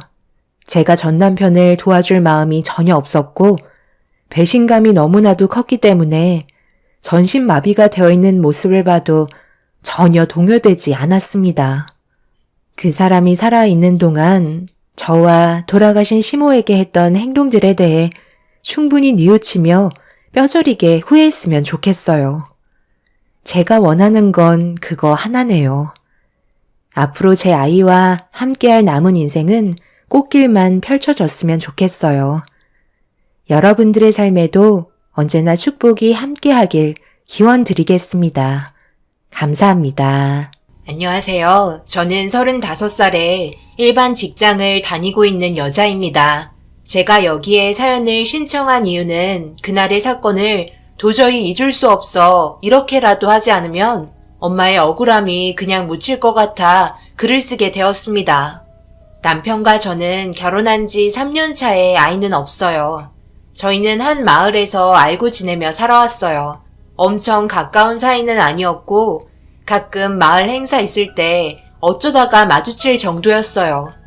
그런데 어르신들 음식 드실 수 있게 서빙을 해드리고 있는데 일손이 좀 모자라 땀 흘리고 있을 때 저를 보며 웃으면서 다가와 도와주었고 그때 처음으로 몇 마디 주고받으면서 한가할 때쯤 한쪽에서 같이 막걸리에 음식 먹으며 농담도 하면서 친해지게 되었어요. 그때의 계기로 인해 결혼까지 하게 되었던 거죠. 사람 인연이라는 게 언제 어떻게 올지 모르는 것 같아요. 인연이 아니라고 생각했던 사람이 저희 남편이 될 거라곤 꿈에도 상상하지 못했었으니까요. 처음 결혼하겠다고 인사드렸을 때 시모의 반응은 썩 좋은 편은 아니었어요. 동네뿐이라고 해서 재산이 비슷하진 않잖아요. 동네 사람들 중에 잘 사는 분들이 있는 반면 금전적으로 많이 부족한 분들도 있었으니까요. 저희는 못 사는 축에 속해 있었고 시댁은 잘 사는 축에 속해 있었습니다. 그래서 불만이 좀 있으셨어요. 비슷한 집안끼리 살아야 힘들지 않다며 반대하시는 듯 했지만 시아버님이 저를 좋게 봐주셔서 시모의 불만은 더 이상 표출되지 않았어요. 그렇게 결혼을 하고 남들처럼 소박하게 잘 지내고 있었죠. 동네 사람들의 경우 어렸을 적부터 알고 지내신 분들이었고 시댁 집안은 저희 동네에 이사 온 지 오래되진 않았어요. 한 10년 정도 된 걸로 알고 있습니다. 하지만 시모가 워낙 남성적인 성격에 리더십이 강해서 사람 모으는 걸 좋아했어요. 부침성도 좋아서 동네 분들과 평소에도 어울려 다니십니다. 그러다 보니 어느새 시부모님이 동네 이장이 되었고 마을 사람들을 휘두를 정도의 자리매김을 하셨네요. 그에 반해 저희 부모님은 증조 할아버지 밑에서 고물상을 함께 운영하시다가 아빠가 세상을 떠나시고 그 빈자리를 채우기 위해 엄마가 더 많은 일을 하게 되었고 매일 허리 굽혀 일을 하다 보니 어느샌가 허리가 굳어지면서 꼽주병에 걸리게 되는 안 좋은 상황까지 발생이 되었습니다.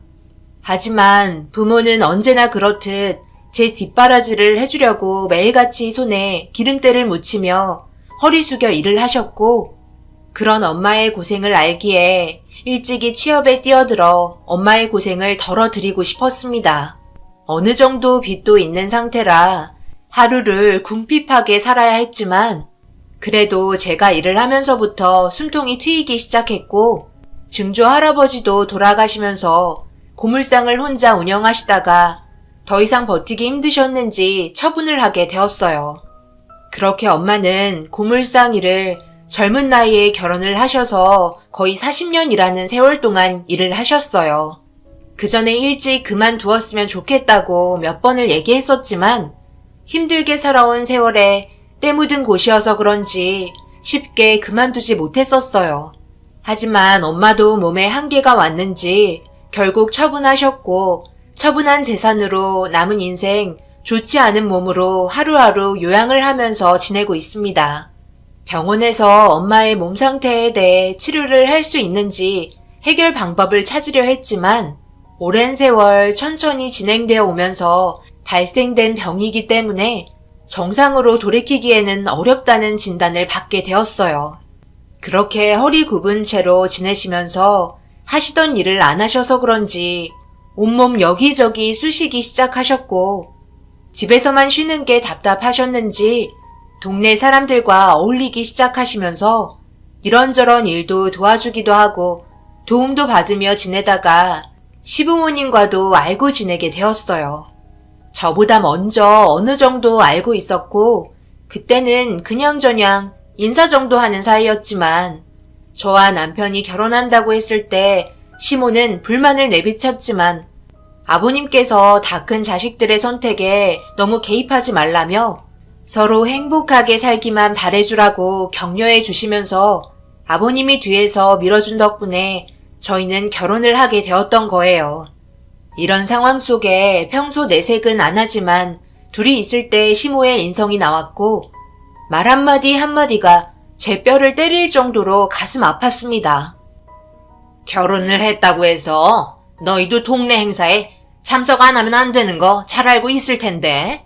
저번 주에 어버이날 기념 공연했었을 때 음식 준비랑 선물 포장 때문에 봉사 온 사람들도 있었는데 너희들은 왜 안 온 거야? 노래 자랑하는데 매년 참석한 우리 아들이 그날 없어서 얼마나 서운하셨는지 알아? 전화도 안 받고 무슨 상황이 있어서 그랬을 거라 생각하고 이해하려 했지만 도저히 너 행동이 나는 못마땅하구나. 내가 전화했는데 안 받으면 전화기에 부재중이 있었을 텐데 왜 안 한 거지? 나 무시하는 거야? 행사 전주에 설명드렸잖아요. 저희 어머니 수술 받으셔야 해서 그날은 참석을 못한다고요. 남편이 옆에서 필요한 일들 도와주면서 정신이 없다 보니 전화를 못 드렸어요. 그래도 남편이 따로 전화 드렸잖아요. 그리고 어제 이 문제 때문에 겸사겸사 어머님한테 전화했는데 안 받으셔서 아버님께 전화 드렸어요. 어머님께 한 10통은 전화 드린 것 같았는데 모르셨어요? 거짓말하고 있네. 내가 너한테 전화 오나 안 오나 핸드폰만 뚫어지게 쳐다보고 있었는데 어디서 거짓말이야? 거짓말이라뇨. 남편이 옆에 있을 때 같이 전화 드리려고 했었는걸요? 아버님한테도 물어보세요. 다음에는 꼭 참석할게요. 나이도 나랑 비슷하면서 허리는 저 모양이어가지고 내가 속 터져 죽겠다 아주. 맨날 땅만 쳐다보고 다니는데 남들이 누구냐고 물어보면 안 써돈이라고 창피해서 말도 못해. 요즘 내가 쪽팔려서 피해 다니는 거 아니? 집에 좀 처박혀 있으라 해라. 수술 끝난 지 얼마나 됐다고 기어 나와서는 돌아다니고 있어? 그래서 좋아진다는 결과가 나오긴 한 거야? 수술 결과를 알려줘야 할 거 아냐? 일단 수술 결과는 좋게 해결됐어요. 꾸준하게 재활치료 받는 게 일단 중요하다고 하더라고요. 하지만 정상인처럼 될 순 없대요. 통증은 예전보다 가라앉을 거라고 하는데 경과는 지켜봐야 할 것 같아요. 다음에는 꼭 참석할게요. 죄송해요, 어머님. 시모는 저를 보며 눈을 흘기셨어요. 그리고 한 소리 더 하시려고 하던 찰나 때마침 아버님과 남편이 외출하고 같이 들어오면서 어머님은 표정 관리가 안 되셨는지 방으로 들어가셨습니다. 아버님과 남편은 자상하고 온순해서 괜찮은 성격을 가지고 있는데 어머님은 뭔가 그리 불만이 많으신 건지 저런 모습을 보니 한숨만 나왔어요. 저희는 일 때문에 시내권에 신혼집을 마련했는데 그것조차 마음에 들어하지 않으셨어요. 시부모님은 단독주택을 새로 지으셔서 방이 몇 개 여유 있었거든요. 거기에다 신축이었고 저희 부부가 살기에도 문제가 없었지만 함께 지내는 게 아무래도 불편한 것도 있잖아요. 그래서 명절이나 아니면 가끔 주말에 쉬는 정도로만 보냈었는데 그런 점들이 너무 불편하다며 계속해서 불만을 나타내셨습니다. 아버님과 남편이 모르게 지속적으로 저에게 스트레스를 주기 시작하면서 그런 부분들 때문에 임신했을 때 유산까지 하게 되는 불행한 일도 있었어요. 초기에 착상이 되지 않아 자연 유산이 되었고 그때 이후로 단 한 번도 임신 소식을 들을 수 없었습니다. 산부인과에서는 스트레스가 주 요인이라며 최대한 안정을 취하길 권했지만 살면서 회사 일도 힘든데 시어머니의 불만까지 받아주려니 점점 지치게 되더라고요.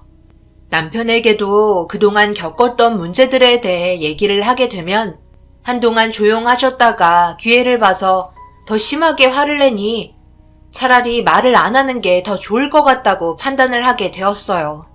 그렇게 어쩔 수 없이 어머님 비위 맞추며 큰소리 듣지 않으려 노력하며 살아오다 보니 서로 어느 정도 성격도 알게 되었고 감정 상하지 않을 만큼 서로 조심하며 지내고 있는데 시어머니의 인성을 보게 되었고 엄마를 급하게 병원으로 데려가야만 했습니다. 주말에 회관에서 돼지고기 파티가 열렸는데 벌써 술을 많이 드신 상태였어요. 남편이 회사에 급한 볼일이 있어서 2시간쯤 늦은 상황이었고 주차를 하고 회관 마당에서 노인분들이 저희를 반겨주길래 인사를 하며 걸음을 재촉하고 있는데 멀리에서 엄마가 시모와 함께 걸어 내려오고 있더라고요. 시모의 성격상 절대 그럴 뿐이 아닌데 걷기 힘든 엄마를 부축해서 천천히 내려오고 계셨습니다. 주민분들은 시모가 저희 엄마를 정말 잘 챙겨준다며 시모의 인성을 좋게 보고 있었고 저는 급하게 엄마한테 달려가 제가 대신 부축해 드리려 하는데 그 짧은 순간 제 두 눈으로 충격적인 장면을 보고 말았고 엄청난 사고가 일어나게 되었어요. 내려오면서 시모가 저희 엄마의 발을 걸면서 손으로 등을 밀었고 땅만 보며 쳐다보고 내려오던 엄마는 그대로 얼굴을 땅바닥에 꽂히고 말았습니다. 제가 비명을 지르자 시모는 놀라운 표정을 하며 급하게 저희 엄마를 일으켜 세웠어요. 괜찮냐며 남편을 빨리 오라고 손짓하기 시작했고 엄마는 고통스러운지 얼굴을 부여잡고 계셨습니다. 앞에 턱이 있었는데 그걸 못 보셨나 보다. 빨리 병원에 데려가 봐야 되겠다. 코에서 피가 멈추지 않고 있네. 이를 어쩌면 좋냐? 무슨 소리를 하는 거예요? 제가 두 눈으로 똑바로 보고 있었는데요. 어머님이 저희 엄마 발을 걸면서 등을 밀었잖아요. 제가 두 눈으로 분명히 봤다고요. 어디서 거짓말을 하고 있어요? 엄마, 뭐라고 말 좀 해봐. 시어머니가 지금 엄마 발 걸었잖아. 뭐라는 거야? 내가 왜 쓸데없이 안 쓰던 발을 걸어 넘어뜨리겠니? 얘 봐라. 생사람 잡고 있네. 내가 그럴 사람으로 보이는 거야? 그동안 나를 그렇게 보고 있었어? 하늘에 맹세코 나는 그런 몹쓸 행동을 한 적이 없다. 회관이 바로 앞인데 내가 그러겠어? 왜요? 저희 엄마가 마을 사람들이랑 같이 고기 먹는 게 그렇게 꼴보기 싫었어요? 장애인이라서요? 아니면 저에 대한 불만을 저희 엄마한테 푸른 거예요? 정말 이렇게 안 봤는데 너무하시네요. 병원 가서 문제 있으면 절대 넘어가지 않겠어요. 아시겠어요? 시모는 어이가 없다는 표정으로 자신은 정말 그런 행동을 하지 않았다며 며느리가 시애미 잡으려 한다고 동네가 떠나갈 정도로 오열을 하기 시작하셨어요. 난리가 나기 시작하자 동네 분들은 되려 저에게 화를 내면서 좋은 마음으로 부축해줬는데 시어머니한테 화를 냈다며 점점 상황이 안 좋아졌고 엄마는 출혈이 멈추지 않아 급하게 남편의 부축을 받아 차에 올라탔습니다. 그렇게 병원에 도착해 엄마는 치료를 받았고 충격적이게도 코뼈가 골절이 되는 상황이 생기고 말았어요. 거기에다가 워낙 시골길이 비포장으로 울퉁불퉁 하잖아요. 그래서 이마에도 상처가 나게 되었고 5바늘을 꿰매야 하는 절망적인 상황이 오고 말았습니다. 남편은 심각한 얼굴로 저를 보며 진짜 자기 엄마가 그렇게 했냐고 물어보는데 분명 저는 두 눈으로 똑바로 봤다고 얘기를 했지만 남편은 자기 엄마가 그렇게까지 할 이유가 뭐가 있냐고 이상하게 생각을 하고 있었고 제가 너무 예민해져 있는 상태라 오해한 거 아니냐며 제 말을 믿지 않았어요. 저만 보고 다른 사람들은 못 봤기 때문에 엄마의 말을 들어보면 확실하게 알 수 있을 것 같았어요. 그래서 엄마한테 물어봤는데 애매하게 자기를 붙잡으려다가 넘어진 건지 밀어서 넘어진 건지 판단하기가 힘들다는 말을 꺼냈고 너무 갑작스럽게 일어난 일이라서 그런지 당황스러워하는 것 같았습니다. 그런데 내가 하나 확실하게 본 건 사돈의 발이 내 발 앞에 있었다는 건 분명하게 말할 수 있을 것 같구나. 내가 땅만 쳐다보고 걷다 보니까 내 발 앞으로 사돈의 발이 들어오긴 했는데 그게 실수인지 일부러 그런 건지 그건 나도 알 수가 없을 것 같다. 좀 전에 내가 누워있는데 집에까지 찾아와 해관에서 동네 사람들과 함께 저녁 먹는데 같이 먹자며 나를 일으켜 주더라고. 허리가 쑤셔 계속해서 누워만 있었거든. 몸이 불편하다 보니 아침 점심도 안 먹고 있었는데 어찌나 고맙던지. 그래서 부축받으며 천천히 회관으로 내려가고 있었단다. 그러니 내가 사돈의 행동이 일부러 그랬다고 하기에도 애매하잖아. 좋은 마음으로 찾아왔는데 그렇게 할 필요가 있었을까? 실수일지도 모르니 오늘 일은 그냥 넘어가도록 하자. 이 문제를 더 키워봤자 좋을 거 하나 없을 것 같아. 엄마의 말을 들어보면 제가 잘못 본 건지 헷갈리기 시작하더라고요. 시어머니에 대해 너무 안 좋게만 보려고 하다 보니 그렇게 보인 것 같기도 하고 증거도 없고 엄마도 이를 더 키우지 말라며 제 손을 잡고 진정하라고 하길래 한숨만 쉬면서 어쩔 수 없이 그 상황을 넘어가게 되었어요. 그렇게 몇 시간이 지나자 시부모님이 병원으로 찾아오셨고 시모는 저희 엄마를 보자마자 몸 상태에 대해서 물어보기 시작했어요. 얼굴 표정은 엄청 걱정스럽게 쳐다보셨고 엄마의 손을 잡으면서 자기가 괜히 데리고 나온 것 같다며 눈물을 흘리셨습니다. 얼마 전까지만 해도 저희 엄마를 상당히 안 좋게 보셔놓고 갑자기 잘해주는 것도 이해되지 않았지만 사람 마음이라는 게 그때그때 바뀌기 때문에 좋은 마음에 하려다 사고가 난 걸로 마무리하게 되었어요. 엄마는 병원에서 며칠은 치료를 받는 게 좋을 것 같다는 의사의 소견에 입원을 하게 되었고 시부모님은 볼 일이 또 있는지 먼저 들어가셨습니다. 저희도 1시간 정도 남편과 엄마 옆에 같이 있다가 집으로 돌아갔어요. 저녁도 먹지 못해 집에서 라면 끓여 남편과 끼니를 때우고 그제서야 진정된 마음으로 한숨 돌릴 수 있었습니다. 그렇게 며칠의 시간이 흐르고 엄마는 다시 집에서 요양을 하며 지내게 되었어요. 엄마가 다치고 나서부터 며칠 동안 곰곰이 생각했어요. 혼자 따로 사는 것보다 차라리 요양원에서 지내는 게 속편할 것 같다고 판단돼 조심스럽게 엄마에게 물어보려 했지만 도저히 입이 떨어지지 않더라고요. 한평생 저를 위해 살아와준 엄마를 늙었으니 요양원에 맡긴다는 게 너무 가슴이 아팠습니다. 그렇다고 이 문제를 남편에게 말하면 분명 시모가 가만히 있을 성격도 아니기 때문에 신중하게 결정을 내려야만 했어요. 당신이 무슨 생각하고 있는지 나도 알고 있어.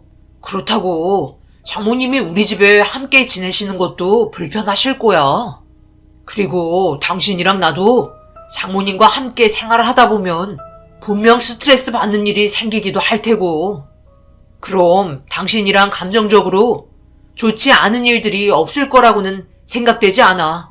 분명 있을 텐데 그런 것까지 감수하면서 지내는 게 과연 옳은 일일까? 서로 마음 편한 게 제일 중요한 것 같아. 장모님이 요양원 가시는 걸 마음 아파하지 말고 우리가 돌봐드리지 못하니까 도움을 받는 거라고 생각하면 되잖아. 분명 장모님도 요양원에서 보살핌 받으며 지내는 걸 더 원하실 거야. 그러니 그렇게 하는 걸로 하자. 남편의 말이 틀리진 않았어요. 분명 함께 지내면 알게 모르게 스트레스 받는 일들이 생길 거라는 걸 잘 알고 있었습니다. 결국 저는 주말에 엄마 집으로 찾아와 요양원에 대해 신중하게 대화를 이어나갔고, 다행히도 그렇게 하는 게 좋을 것 같다며 긍정적으로 받아들여 주셨습니다. 끼니도 제대로 해결을 못 하시는 게 제일 마음이 안 좋더라고요. 그렇게 어느 정도 엄마와 시간을 보내고 집에서 나왔는데, 한 동네에 살다 보니 저희 집에만 들어갔다가 다시 돌아가기도 뭐해서 어쩔 수 없이 시댁으로 향했어요. 말도 없이 찾아와서 시모는 당황했는지 무슨 일인지 물어봤고, 남편은 저희 엄마의 상태에 대해 설명하며 대화를 이어나가고 있는데, 시어머니는 이 문제를 또 부정적인 시선으로 바라보고 계셨습니다. 그럼 요양원에 들어가는 비용 너희들이 충당하는 거니? 요즘 시설 좋은 곳은 돈도 꽤 많이 들어가는데 앞으로 얼마나 더 산다고 요양원에서 왕놀이 하려는 거야?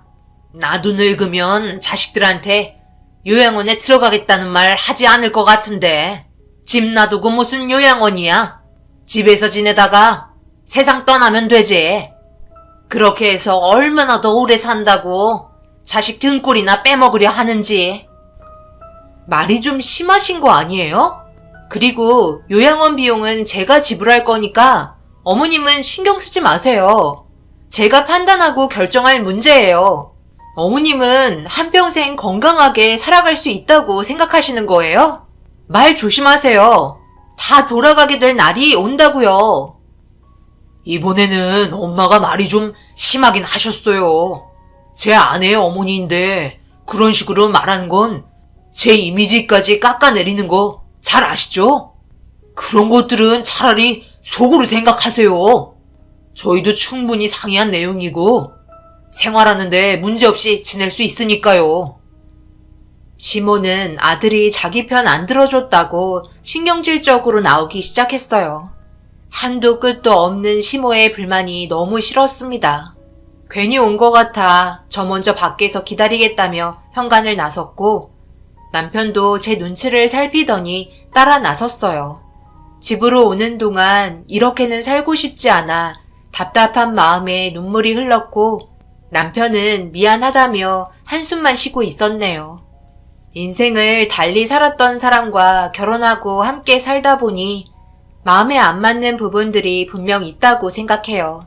하지만 서로 맞춰가며 상처되지 않게 조심히 알아가면 되는데, 얼굴만 보면 못 잡아먹어서 난리를 치는 시어머니의 행동이 저에게는 정신적으로 너무 힘들었습니다. 내가 이런 말까지 안 하려 했는데 당신이 하는 일 다른 지역에서도 충분히 구할 수 있잖아. 나도 마찬가지고. 그러니까 우리 이사 가지 않을래? 그렇게 하는 게 서로에게 좋을 것 같아. 어차피 우리 엄마도 요양원에 모시면 크게 신경 안 써도 되고, 그리고 우리의 삶도 있는데 마을 행사 굳이 안아줘도 되잖아. 알아서 잘들 하는데 어머님의 한마디로 움직이는 건 아닌 것 같아. 언제까지 이렇게 살아야 하는 건데? 이러다 당신이랑 나와의 사이에도 분명 문제가 생길 수 있을 거야. 그런 걸 원하지는 않잖아? 그야 당연하지. 나도 생각은 하고 있었지만 우리가 생각하는 것처럼 이 문제가 쉽게 해결될까? 당신이 우리 엄마 성격 모르는 것도 아니고 분명 말 꺼냄과 동시에 동네가 떠나갈 정도로 난리 날걸? 나도 가족 모두 화목하게 지내고 싶은 마음에 섣불리 말을 꺼내지 못하고 있었어. 좀 더 시간을 가지고 생각해보자. 내가 아버지한테 말 좀 잘 해볼게. 아버지는 우리의 의견에 충분히 공감해주시고 원하는 대로 하라고 얘기하시겠지만 어머니는 그렇지 못할 거야. 납득할 수 있게 준비를 하는 게 좋을 것 같아. 그렇게 남편과 오랜 시간 대화를 하게 되었고, 결과적으로 남편도 그렇게 사는 게 많이 힘들다는 걸 인정하고 있었어요. 저희는 아버님과 따로 만나 이 문제에 대해 설명을 하기 시작했고, 아버님은 저희의 의견에 긍정적인 반응을 보여주셨습니다. 당연한 결과였어요. 저희가 힘들어하는 것보다 행복하게 잘 살아가는 걸 원하고 있었으니까요. 그리고 아버님이 이 문제에 대해 어머님과 대화를 시도했지만, 아버님과 대화한 그날 저녁 바로 호출이 들어왔습니다. 역시나 난리를 치기 시작하더라고요. 절대 안 된다며 주변에 있어주길 원하셨어요. 남편도 듣다 못해 힘들었는지 시모에게 불만을 털어놓기 시작했고 결국 예상한 대로 침착하게 대화가 이루어지기는커녕 동네 사람들 구경거리를 만들 정도로 집안이 난리가 나게 되었습니다. 오열을 하시면서 며느리 하나 잘못 들여와 하나뿐인 아들과 찢어놓으려 한다고 저를 향해 분노하기 시작하셨고 아버님은 도저히 안 되겠는지 저희를 돌려보냈어요. 나중에 다시 얘기하자며 상황은 종료시켰습니다. 한동안 저희는 아무 말 없이 지내며 눈치를 보기 시작했어요. 주말에 찾아가도 입을 꾹 닫은 채 아는 척도 하지 않았어요. 그렇게 흐지부지 시간이 흘러가다 보니 어느새 동네에서 제일 큰 행사날이 오고 말았습니다. 동네 주민분들이 함께 모여 김장을 하는 날이었고 이 행사는 어머님의 진두지휘 아래 움직였어요. 워낙 빠릿빠릿한 성격이셔서 김장 총괄 책임자를 맡고 계셨거든요. 이 행사는 저희도 의무로 참석을 해야 할 정도로 규모가 컸기 때문에 새벽같이 나가서 일손 도와드렸습니다. 하루에 모든 걸 끝낼 수 없었기 때문에 체력적으로 너무 힘이 들었어요. 첫날은 대추를 다듬고 버리는데 시간을 전부 다 쏟았습니다. 동네 주민들이 전부 붙어서 했기 때문에 늦은 저녁에 끝이 날 수 있었어요. 그리고 다음날 준비된 속 재료를 김치에 버무리는 날이라 도착하니 한쪽에서는 고기를 삶고 계셨고 한쪽에서는 모두가 붙어서 완성된 김치를 트럭에 싣고 있었습니다. 거리가 먼 쪽은 차로 이동을 해야 돼서 남편이 그쪽으로 붙어서 일손을 도왔고 저는 김치속을 채우고 있는데 멀리에서 시모가 엄마를 데려오더라고요. 저는 화들짝 놀라 자리에서 일어나 그때의 일이 또다시 발생이 될까봐 급하게 달려갔어요. 저희 집과 가까운 주변 요양원이 자리가 모두 꽉 차 있는 상태라 어느 정도의 기간 동안 기다려야 했었는데 집에서 나오지 말라고 제가 입이 닳도록 얘기했었는데 시모가 저희 엄마가 쉬는 꼴을 못 보는지 데리고 나왔고 괜히 눈치가 보이기 시작하자 엄마는 김치 속 재료를 채우는데 도와주고 있었습니다. 어차피 저녁도 먹어야 하는데 집에만 있으면 뭐해? 좀 움직였다가 먹어야 음식 맛도 좋은 거지. 안 그래요, 사돈? 몸도 좋지 않은데 굳이 이렇게까지 할 필요는 없다고 생각하는데요. 음식이야 제가 갖다 드리면 될 문제인데 어머님 하시는 일이나 신경 쓰시면 되지. 왜 일을 이렇게 만드세요?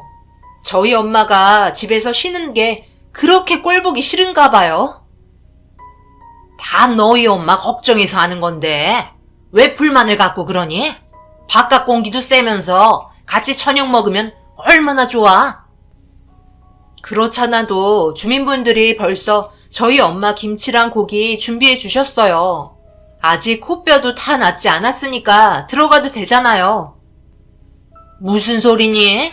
사돈 먹을 김치만 만들어서 들어가면 끝이야? 사람 한 명이 아쉬울 이때에 고생 좀 한다고 어떻게 되는 것도 아니고. 나온 김에 김장 만폭이 끝날 때까지는 같이 일을 해야 되지 않겠어? 이렇게 입 놀리고 있을 시간에 벌써 김치 10포기는 버무렸겠다.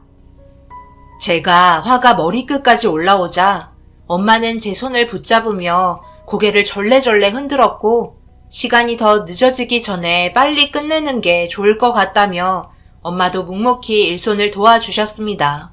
그렇게 한참 동안 모두가 붙어 쉬지 않고 일을 하고 있는데 엄마가 잠시 화장실이 급한 건지 잠시 자리를 비운 사이 시모는 밖에서 소리를 지르며 시간 없다고 재촉을 하고 있었어요.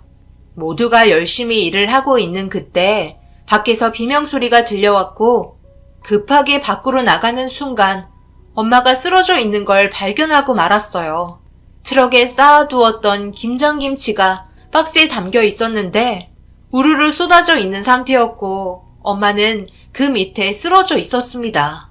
정신을 잃은 듯 미동조차 하지 않아 떨리는 다리를 부여잡으며 엄마한테 달려가니 깨어나지 못하고 있었어요.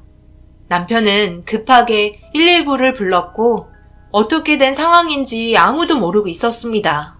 그런데 시모가 천천히 앞으로 다가오더니 단단하게 끈으로 묶여 있었는데 풀리면서 박스가 쏟아진 것 같다는 말을 하기 시작했고 제가 확인하지 못해 시어머니를 째려보며 아무 말도 할 수 없었어요. 그때와 마찬가지로 똑같은 상황이 벌어진 상태라 너무나 화가 치밀어 올랐고 뒤이어 엄마는 응급실에 실려갔습니다. 주민분들은 저를 위로해 주면서 단순 사고였다고 씁쓸해 하셨지만 트럭 위에 있던 박스들은 분명 누군가 밀은 것처럼 놓인 상태였어요. 하지만 제가 두 눈으로 확인할 수 없었기 때문에 아무것도 할 수 없었습니다. 결국 다행히 크게 문제는 없어서 병실에 앉아 엄마가 깨어나길 기다렸고 눈물을 흘리고 있는데 문자 한 통이 오더라고요. 시모의 문자였고 내용을 읽는 순간 사람이 아니라고 생각했어요. 시모는 수육에 김치를 얹어 자신이 맛있게 먹는 포즈를 취한 사진을 전송했고 올해는 김장김치가 너무나 맛있게 잘 됐다며 함께하지 못해 아쉽다는 문자였어요. 정말 어이가 없었습니다. 저희 엄마가 김장을 도우다가 병원 신세를 지게 되었는데 이렇게 하는 행동이 도저히 상식적으로 이해가 되지 않았어요. 화장실에서 다녀온 남편에게 시모가 보낸 문자를 보여주자마자 엄청 화가 난 듯 시모에게 전화를 걸었고 밖에 나가 소리치며 뭐라고 하기 시작했습니다. 그렇게 한참 동안 통화가 끝이 나고 시어머니와의 인연을 확실하게 끊을 수 있을 것 같아 두 번 다시 얼굴을 안 보기로 결심을 하게 되었어요. 다행히도 타박상 정도로 끝이 난 엄마는 집으로 돌아가겠다는 거 당분간 저희와 함께 지내자고 남편과 상의 후 결정하게 되었고 김장날 이후 시모와 연락도 하지 않았습니다. 당연히 연락 오는 거 받지도 않았고요. 그러던 도중 요양원에 자리가 만들어졌다는 연락에 엄마를 안전하게 모실 수 있었고 남편과 다른 지역으로 이사를 하려고 집을 알아보고 있는데 저에게 전화 한 통이 오길래 받아보니 엄마 집에 수도를 점검하고 있는 검침원이었어요. 엄마 집에 우편물을 하나 놓고 갈 테니 나중에 확인해 보라며 전화를 끊었습니다. 어떤 내용물인지 말을 하지 않아서 집으로 돌아가기 전에 잠시 들려 우편물을 가지고 돌아왔고 봉투를 열어보니 USB 하나가 있었습니다. 아무 생각 없이 컴퓨터에 연결해 파일을 열어보는 순간 엄청난 영상 2개를 확인할 수 있었어요. 그건 얼마 전 시모가 엄마의 발을 걸어 넘어뜨린 영상이었고 또 하나는 김장날 시모가 트럭 뒤에서 끈을 풀어 박스를 밀어버린 영상이었습니다. 그리고 메모 하나가 있길래 내용을 확인해 보니 수도 검침을 하려고 킥보드를 세워두었는데 달려있던 블랙박스에 영상이 찍혀 있었다며 며칠 전 퇴근하다가 킥보드를 트럭이 밟고 지나가면서 보상을 받으려고 영상을 확인하면서 보게 되었다는 내용이었어요. 엄청난 증거물이었고 하늘은 시모의 악행을 눈 감아주지 않았습니다. 어떻게 상황을 정리해야 할지 고민을 하던 도중 달력을 보니 시모의 생신날이 적혀 있었고 저는 당장이라도 풀어버리고 싶은 영상을 그날이 올 때까지 참고 있었어요. 그렇게 이를 갈며 그날이 빨리 오기를 기다렸고 시모의 생신날 남편에게 전화가 왔는지 난감해하고 있길래 제가 먼저 가겠다고 얘기했어요. 갑작스러운 반응에 놀란 듯 보였지만 눈치를 보며 시댁으로 향했습니다. 생신날이라고 주민분들 전부 모여서 한바탕 잔치가 열려 있는데 시모가 저를 보자마자 기분 좋은 날인 만큼 조용히 있다가 라며 사람들과 하던 대화를 이어나가고 있었어요. 그리고 아버님은 저를 보며 친정 엄마의 안부를 물으셨고 한쪽에 자리를 만들어 주셔서 때를 지켜보고 있는데 갑자기 저에게 동네 분들이 노래를 시키려 하더라고요. 저에게 모두 집중할 수 있는 상황이었고 그 상황을 놓치기 싫어 앞으로 나갔습니다. 그리고 노트북에 있던 영상을 틀어 시어머니의 만행을 동네 사람들에게 전부 보여드렸어요. 처음에는 동네 분들이 뭔지 몰라 충격적인 영상을 재차 확인하면서 사람들이 몰려들어 영상을 확인하기 시작했고 웅성거리기 시작하자 시모가 궁금했는지 동네 사람들 틈을 비집고 영상을 확인하는 순간 놀랐는지 뒷걸음을 치기 시작했습니다. 아버님은 시모의 충격적인 행동이 담긴 영상을 보고 그 자리에 주저앉았고 순식간에 시모는 인간 이하의 취급을 받기 시작했어요. 남편도 자기 엄마의 행동에 정신이 나간 것 같았어요. 결국 시모는 혈압이 오르면서 뇌출혈로 쓰러지고 말았어요. 시모는 법적으로 처벌을 받아야만 했습니다. 확실한 증거물 때문에 아무런 말도 하지 못하고 모든 걸 인정하게 되었고 결국 시모의 행동이 저희 엄마의 생명에 위험을 가져온 문제로 커지게 되면서 징역을 면하지 못했습니다. 그리고 시모의 악행이 아버님한테도 너무나 큰 충격이었는지 이혼을 하게 되셨고 아버님은 그 동네를 떠나 다른 지역으로 이사를 하셨어요. 왜 이렇게까지 했냐고 시모에게 물어보니 제가 원하는 대로 움직이려 하지 않았다며 그런 행동 하나하나가 꼴보기 싫었다고 하네요. 결혼 생활하면서 정말 잘하려고 많은 노력을 했었는데 그런 모습은 보려고 하지도 않았으면서 시모는 자신의 잘못을 인정하지 않고 있어요. 그날의 억울함이 아직까지 풀어지지 않습니다. 자신의 잘못을 인정해야 하는데 징역을 살고 있는 기간 동안에도 인정하지 않고 있어요. 남편도 2번 다시 얼굴 볼 일 없을 거라고 얘기했지만 그런 건 저에게 위로가 되지 않네요. 밖에 나와서도 자신의 삶에 대해 충분히 반성하며 살았으면 좋겠습니다. 사람은 언젠가 죄를 지으면 그에 따른 대가를 받는다고 하지만 뉘우치지 않는데 그게 무슨 소용일까요? 징역살이 한다고 해서 제 마음이 풀어지지가 않네요. 위로라도 받는다면 괜찮아질까요? 앞으로 살면서 저희 가족에게 좋은 날만 펼쳐진다면 점점 그날의 사건이 제 머릿속에서 잊혀질까요? 제발 그렇게 되면 좋겠습니다. 감사합니다.